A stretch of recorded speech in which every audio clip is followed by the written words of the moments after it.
Hello everyone. और 10th class में जो हिस्ट्री हम लोग हिस्ट्री स्टार्ट किए थे, तो 3 दिन का थोड़ा सा गैप मिला। अब फिर से उसको क्या करते हैं, कंटिन्यू करते हैं। जहाँ पे हम लोग ड्रॉप किए थे वहीं से इसको क्या करेंगे, स्टार्ट करेंगे। अभी तक हम लोग समझे थे कि किस तरह नेपोलियन का जो है वो फॉल हो जाता है। 1815 में नेपोलियन क्या चला जाता है, यूरोप में हार जाता है। और उसके बाद उसका जो सोच था, मॉडर्नाइजर वाला जो सोच था, मॉडर्न नेशन का जो सोच था, उसके बाद उसमें हमें चेंजेस देखने को मिलता है। उस चेंजेस के बारे में हम लोग बात करेंगे। 1815 के बाद में यूरोप का थोड़ा सा सिनेरियो बदलता है। सिनेरियो नहीं, प्लस में मैप भी बदल जाता है यूरोप का। इस वजह से मैप पीछे लगा हुआ है। Nice line. तो यूरोप का मैप भी बदल जाता है, ठीक है। और इसको रीड्रॉ किया जाता है यूरोपियन मैप को, क्योंकि नेपोलियन ने काफी ज्यादा चेंज कर दिया था यूरोप के नक्शे को। कई सारे ऐसे टेरिटरीज थे जिसको नेपोलियन ने अपने अंदर क्या कर लिया था, कैप्चर कर लिया था, अपने टेरिटरी में कर लिया था। फ्रांस का नक्शा जितना छोटा होना चाहिए उतना ही बड़ा होता चला गया था, ठीक है। आज हम लोग बात करेंगे उसी 1815 के बाद क्या चेंजेस यूरोप में देखने के लिए हम लोग को मिलता है। बेसिकली 1815 के बाद एक नई फिलोसफी थी भाई। ये फिलोसफी तो कई पूरा बहुत बहुत साल से चलते आ रही है। एक फिलोसफी जनरेट होती है कंजर्वेटिज्म की। कंजर्वेटिज्म ये एक ऐसी फिलोसफी है, ऐसा ऐसा सोच है जैसे क्या बोल सकते हैं, पिछड़ा सोच है ये सोसाइटी में चेंजेस चाहती है बट बहुत स्लो। मैंने 50 साल में सपोज करो, जैसे मेरे पास नोकिया का फोन है, तो ये लोग बोलेंगे ठीक है अभी नोकिया है तो रख ले रहो, 50 साल बाद है तो बूढ़ बुजुर्ग हो जाओगे तभी वो स्क्रीन टच ले लेना, ठीक है। तो ये वो वाले सोचे जो सोसाइटी में चेंजेस तो चाहते हैं बट काफी ग्रेजुअली चाहते हैं, बहुत स्लो चाहते हैं, बहुत ज्यादा स्लो चाहते हैं सोसाइटी में चेंजेस। ऐसे ही फिलोसफी को बोला गया है कंजर्वेटिज्म, जिनका सोच थोड़ा सा रूढ़िवादी है ना। जो सामने से लड़के अगर क्रॉस कर रही है तो देख के बोलेंगे देखो जींस पहन के चल रहे हैं। सामने से लड़का हाफ पैंट पहन क्रॉस करेगा तो बोलेगा ओहो हो गर्मी आ गया, ठीक है। तो ये सोच, तो डिफरेंस वाला सोच हो जाता है। प्लस में रूढ़िवादी है कि पीछे वाले बातों को लेकर चलते हैं हम लोग, पुराने ट्रेडिशन को लेकर चलते हैं। बेसिकली इसका मतलब यही है, पुराना जो ट्रेडिशन है आपका, जो पुराना कल्चर है, जो संस्कृति है, उसी को फॉलो करते हुए चलते हैं, ठीक है। अगर घर में अगर बहू है तो उसका घूंघट एकदम पैर तक होना चाहिए। ये वाला सिस्टम, ये रूढ़िवादी इसी सोच को बोलते हैं, कंजर्वेटिज्म इसी सोच को बोलते हैं। तो बेसिकली जैसे ही नेपोलियन जो है वो 1815 में हार जाता है वाटरलू के वॉर में, यूरोप में फिर से क्या होता है, फिर से एक नया सोच सोच नहीं बोल सकते, यूरोप में फिर से मोनोक्रेटिक पावर बढ़ने लगती है। मोनोक्रेटिक पावर का मतलब है कि राजा वगैरह का जो पावर्स था वो अंपायर फिर से री स्टैब्लिश होना स्टार्ट हो जाता है। जो नेपोलियन ने कई सारे राजाओं को क्या कर दिया था, अंपायर में अपने हरा दिया था, कई राजाओं को उसने हराया था। अब वो राजा धीरे धीरे फिर से उभरना स्टार्ट करते हैं, ठीक है। और बेसिकली जितने भी मोनार्की वाले थे सबका क्या होता है, वियना में मीटिंग होता है, ठीक है। वहां पे जाने से पहले हम कोई एक कंजर्वेटिज्म के थॉट को समझ लेते हैं।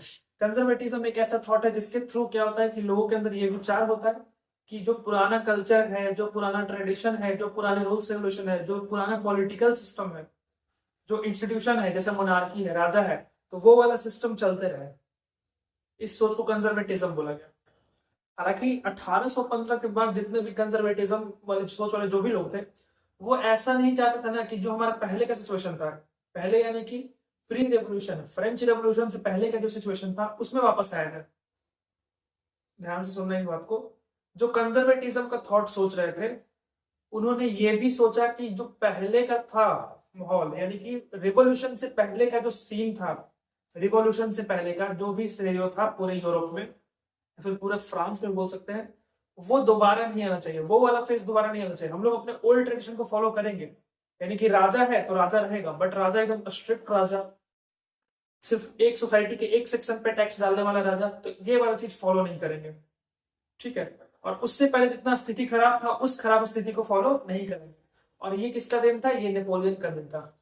नेपोलियन के चेंजेस की वजह से ही लोगों के अंदर ये थॉट जनरेट हुआ था कि हमें यूरोप को, ठीक है हम लोग कंजर्वेटिव सोच वाले हैं, ठीक है, बट हमें जो चेंजेस किए हैं नेपोलियन ने, वो चेंजेस हम लोग को भी फॉलो करने चाहिए। वो चेंजेस मोनार्की को और पावरफुल कर देगा। अब क्योंकि एट लास्ट में नेपोलियन ने खुद को क्या कर दिया था, उसने खुद को क्या राजा घोषित कर दिया था नेपोलियन ने खुद को। कहीं ना कहीं उस वजह से लोगों के अंदर ये थॉट था कि हाँ भाई राजा को लेके साथ में हम लोग इस चीज को और पावरफुल बना सकते हैं। यानी मोनार्की सिस्टम को और पावरफुल बनाया जा सकता है, जैसे मॉडर्न आर्मीज रखी जा सकती है, ठीक है, इकोनॉमी काफी बढ़िया बढ़ सकता है, डायनेमिक इकोनॉमी के साथ चल सकते हैं, स्ट्रॉन्ग ब्यूरोक्रेट्स जो एडमिनिस्ट्रेशन करने वाले हैं, जैसे एडमिनिस्ट्रेशन तो बहुत बढ़िया होता है नेपोलियन के टाइम में। अगर पिछला क्लास याद हो, नेपोलियन ने कितना अच्छा चेंज किया था। जो 39 स्टेट थे जर्मन वाले, उनके सब जगह क्या कर दिया था, रूपी सेम कर दिया था, टैक्सेस को हटाना स्टार्ट कर दिया था, सब जगह मेजरमेंट वेट सब सही कर दिया था। ये तो एडमिनिस्ट्रेशन ही है ना, ये क्या है, एडमिनिस्ट्रेशन है, प्रशासन द्वारा इन सब चीजों में बदलाव लाया गया, टैक्सेस डिपार्टमेंट। तो ये लोगों ने उस चीज को पकड़ा कि हाँ भाई नेपोलियन एक तरह से ठीक ही कर रहा है, वो यूरोप के लिए भले ही चलो ठीक है उसने पावर को ओवर यूज किया, बट उसने जो चीज किया वो काफी बढ़िया है। एटलीस्ट हम लोग रेवोल्यूशन के पहले वाला बेकार स्थिति में नहीं जाएंगे, गुलाटिन वाला स्थिति में नहीं जाएंगे, ब्रेड के लिए मारपीट कर रहे हैं उस स्थिति में नहीं जाएंगे, तो नेपोलियन को फॉलो करेंगे, ठीक है। और इस वजह से जितने भी यूरोपियन 1815 के बाद जितने भी यूरोपियन पावर्स थे, जैसे ब्रिटेन हो गया, रशिया हो गया, ऑस्ट्रिया हो गया, प्रशिया हो गया, उनका मीटिंग होता है वियना में। उनका एक क्या होता है 1815 में, एक मीटिंग होता है वियना में। देखो वियना कहाँ पे है, ऑस्ट्रिया, ये जगह दिख रहा होगा छोटा सा, ये येलो वाला, ये जगह है ऑस्ट्रिया है, और ऑस्ट्रिया का कैपिटल है वियना। यहाँ पे क्या होता है, मीटिंग होता है, यहाँ पे क्या होता है, मीटिंग होता है। एक सेकंड कैमरा देखिए थोड़ा,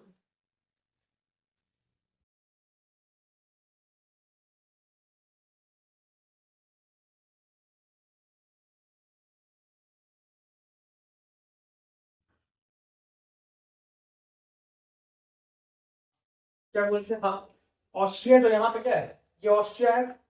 इस ऑस्ट्रिया के कैपिटल वियना में एक मीटिंग होता है जहां पे बड़ी बड़ी यूरोपियन पावर्स, जैसे कि हो गया रसिया, हो गया रशिया, रशिया, रशिया, ऑस्ट्रिया, ये ब्रिटेन, ये लोग क्या करते हैं, एक मीटिंग करते हैं ऑस्ट्रिया में, क्या करते हैं, एक मीटिंग करते हैं। और ऑस्ट्रिया के वियना में ये मीटिंग होता है। जो ऑस्ट्रिया का चांसलर था ड्यूक मेटरनिक, जो ऑस्ट्रिया का चांसलर था ड्यूक मेटरनिक, वो इसको होस्ट करता है। वो वियना की इस मीटिंग को, इस वियना कांग्रेस मीटिंग को क्या करता है, होस्ट करता है, ठीक है। और वो बेसिकली बोलता है कि ये यूरोप के लिए एक सेटलमेंट है, ये यूरोप के लिए क्या हो रहा है, यहाँ पे एक समझौता हो रहा है। यूरोप के लिए क्या हो रहा है, समझौता किया जा रहा है वियना के मीटिंग में 1815 में। और इस मीटिंग का मेन मकसद ये था कि जो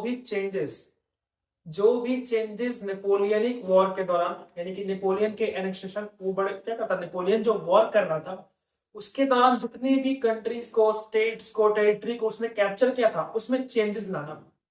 इसका मेन मकसद यही था कि नेपोलियनिक वॉर में जो चेंजेस आए हैं यूरोप में, उसको हटाना, सॉरी उसको क्या करना, उसको हटाना, ठीक है। इस मीटिंग का मेन मकसद यही था। पहला मकसद क्या होगा इस मीटिंग का, कि भाई जो नेपोलियनिक वॉर के दौरान जो चेंजेस आए हैं उनको एबॉलिश करना, उसको खत्म करना। दूसरा दूसरा ये था कि यूरोप में जितने भी मोनार्क्स थे जिनको नेपोलियन ने मारपीट के हटा दिया था, उनको वापस लाना। यूरोप में जो मोनार्क्स जिनको ओवरथ्रो कर दिया था नेपोलियन ने, उनको वापस पावर में लाना, उनको वापस वहां का राजा बनाना। रीजन, क्योंकि ये थॉट कौन सा चल रहा है, कंजर्वेटिज्म का थॉट चल रहा है। ये थॉट कौन सा है, कंजर्वेटिज्म का। वो चाहते हैं कि रिवॉल्यूशन वाला दौर नहीं आए, वो चाह रहे कि रिवॉल्यूशन वाला दौर नहीं आना चाहिए, बट वो साथ में चाह रहे कि मोनार्की आना चाहिए, मोनार्की को स्ट्रेंथ मिलेगा। भाई नेपोलियन भी तो मोनार्की था, वो भी तो मजबूत था, मोनार्की आना चाहिए क्योंकि हम पुराना ट्रेडिशन फॉलो करेंगे। मेरा सोच कैसा है, रूढ़िवादी सोच है। हमको व्हाट्सएप में राम राम जी, सुबह की गुड मॉर्निंग, सुबह की चाय, नींद खुल जाएगी, ये सब चीज चाहिए, ठीक है। तो ये सब क्या है, ये रूढ़िवादी सोच ही है, ये थोड़ा सा पुराना टाइप का जो सोच है। जैसे पुराना टाइप का सोच, घर में जो बड़े बुजुर्ग होते हैं उनका व्हाट्सएप खोलेंगे तो सब फोटो में क्या दिखाई देगा, सुबह की राम राम, गुड मॉर्निंग, चाय, यही मतलब यही सब चीज दिखाई देगा, ठीक है। इस चीजों को शो करने के लिए कि हाँ भाई ये कंजर्वेटिज्म है, हम चेंजेस लाएंगे। रिवॉल्यूशन के पहले वाला चेंजेस, मतलब रिवॉल्यूशन के पहले वाला चीज को फॉलो नहीं करते हुए हम लोग इंस्टीट्यूशन को लेके आएंगे, मोनार्की सिस्टम को लेके आएंगे, ठीक है। ब्यूरोक्रेट्स यानी कि नौकरशाही को लेके आएंगे हम लोग, और मॉडर्न करेंगे अपने वेपन्स को, अपनी आर्मी को, हम लोग इकोनॉमी को और बूस्टअप करेंगे, ठीक है। ये चेंजेस है कंजर्वेटिज्म में। और ये था ट्रीटी ऑफ वियना। ये बात किससे चल रहा था, ट्रीटी ऑफ वियना 1815 में। वियना जो कि ऑस्ट्रिया की कैपिटल है, ठीक है, वहां पे ये बात चल रहा था कि भाई नेपोलियनिक वॉर में जितने भी चेंजेस आए हैं उसको एबॉलिश किया जाए, उसको खत्म कर दिया जाए। और और कहता कि भाई यूरोप में जिन मोनार्क्स को हटा के फेंक दिया है नेपोलियन ने, उनको वापस क्या कर दिया जाए, पावर में लाया जाए। इस वजह से क्या किया गया, एक रीड्रॉ किया गया पूरे यूरोप के मैप को। ठीक है, यूरोप के मैप क्या किया गया, रीड्रॉ किया गया। और क्या क्या इसमें वियना वाला जो ट्रीटी हुआ था, इसमें क्या क्या लिखा गया, उसको हम लोग थोड़ा डिस्कस करते हैं। सबसे पहले किया गया कि फ्रांस में जो डायनेस्टी थी लुइस 16 जो था वो बॉर्बन डायनेस्टी से था। तो फ्रांस में जो डायनेस्टी थी लुइस 16 की, बॉर्बन डायनेस्टी, उसको फिर से पावर में फ्रांस में लाया गया। फ्रांस में बॉर्बन डायनेस्टी को फिर से पावर में लाया गया। और फ्रांस का जो एरिया, जो नेपोलियन ने क्या किया था, अपने फ्रांस जैसे ये छोटा सा दिख रहा होगा यहाँ पे, ये फ्रांस है छोटा सा, नेपोलियन ने पूरा एक्सपेंड कर दिया था अपने एरिया को। यूरोप में क्या किया था उसने, पूरा एक्सपेंड किया था अपने टेरिटरी को। अब उसको क्या कर दिया, वापस लिमिटेड कर दिया गया। जितना भी एनेक्सेशन किया था नेपोलियन ने, जितना भी उसने कब्जा किया था टेरिटरीज में, उसको सबको क्या कर दिया गया, खाली कर दिया गया। नेपोलियन से उसको क्या कर दिया गया, खाली कर दिया गया। फ्रांस को क्या कर दिया गया, वापस लिमिटेड कर दिया गया। पहला बात तो ये कि जितनी टेरिटरी थी उसको फ्री कर दिया गया, नेपोलियन की जितने टेरिटरी गेन थे उसको फ्री कर दिया गया। प्लस में फ्रांस को अब क्या किया गया, घेरना स्टार्ट किया गया। फ्रांस को घेरना स्टार्ट किया गया, क्यों, क्योंकि फ्रांस से ही रेवोल्यूशन स्टार्ट हुआ था। जो फ्रेंच रेवोल्यूशन था वो फ्रांस से ही स्टार्ट हुआ था। और यूरोपियन पावर्स में एक डर यह भी था कि हो सकता है कि नेपोलियन जैसा कोई और फिर से पावर में आ जाए और फिर वो एक्सपेंशन और बड़ा कर दे, तब उनके लिए जितना और मुश्किल हो जाएगा, पूरा यूरोप में उसका पावर हो जाएगा नेपोलियन जैसा कोई और।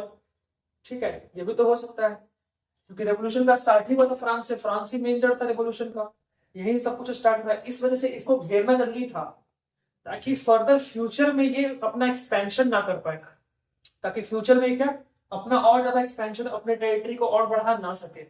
इस वजह से इसको घेरना स्टार्ट किया गया। इसके नॉर्थ में ये देखो, बेल्जियम और नीदरलैंड्स को लाया गया। ये फ्रांस है, ये वाला हिस्सा फ्रांस के ऊपर में नीदरलैंड और बेल्जियम को लाया गया। नीदरलैंड बेल्जियम को फ्रांस के नॉर्थ में ऊपर में रखा गया। प्लस में इसके साउथ में यहाँ पे है जेनेवा। इटली स्विट्जरलैंड के पास में क्या है, जेनेवा है। जेनेवा क्या है, जेनेवा जो है उससे घेरा गया साउथ में फ्रांस को, यानी कि नॉर्थ में किससे घेरा गया, नॉर्थ में नीदरलैंड, साउथ में फ्रांस। ठीक है, और क्या हुआ, ये जो इटली था, ये ग्रे वाला दिख रहा होगा, ये इटली है। इस इटली का जो नॉर्दर्न हिस्सा था वो ऑस्ट्रिया के कब्जे में आया। इस हिस्ट्री बोल रहे हैं, इटली का जो नॉर्दर्न इटली है, नॉर्थ इटली, वो किसके हिस्से में आ गया, वो ऑस्ट्रिया के हिस्से में आ गया। ठीक है, और जो प्रशिया है, प्रशिया बेसिकली, प्रशिया जो है अभी एग्जिस्ट नहीं करता है। प्रशिया जो है 1947 में प्रशिया को डिसॉल्व कर दिया गया था, प्रशिया नाम ही हट गया मैप से। और प्रशिया का जो टेरिटरी था वो जर्मनी को, पोलैंड को, रशिया वगैरह में क्या हो गया, आपस में बांट दिया गया।